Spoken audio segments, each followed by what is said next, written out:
Production started today in a federal corruption trial. 6 correction workers and 2 inmates are accused of being part of an elaborate scheme run by a notorious gang inside the Baltimore City Jail. 11 News I-Team reporter Barry Sims is live at the federal courthouse downtown with more on the story. Barry? Well, picking jurors did become a difficult task. Even the judge presiding over the case said that picking a jury out of this group was not going to happen in court today. On trial are the last 8 people accused in the racketeering case. Shielding themselves from the rain and the reporters, some of the accused remained silent as they left federal court. Can you comment about the trial, ma'am? Correctional officers Clarissa Clayton, Ricole Hall, Ashley Newton, Travis Paler, Michelle Ricks, jail worker Michelle McNair, along with inmates Joseph Young and Russell Carrington, are facing racketeering and drug charges.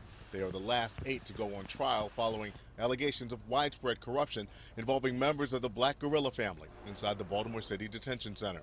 At the core of the case, the smuggling of drugs, tobacco, cell phones, and money into the jail. And BGF leader Tavon White, who fathered children with 4 corrections officers while incarcerated. He was also picked up on wiretaps, saying he paid a female corrections officer for sex.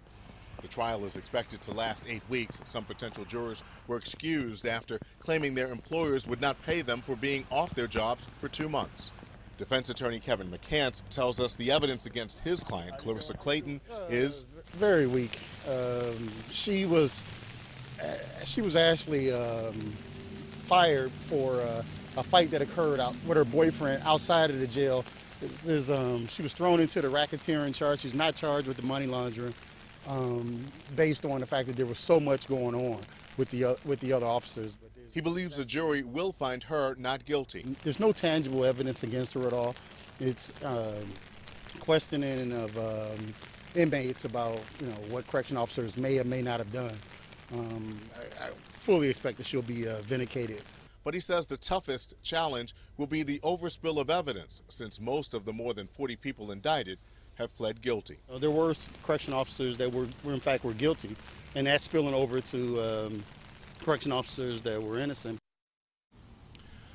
Another panel of about 75 potential jurors will be in court tomorrow, and Judge Frederick Motz hopes to have opening statements on Wednesday. Reporting live from downtown Baltimore, Barry Sims, WBAL TV 11 News.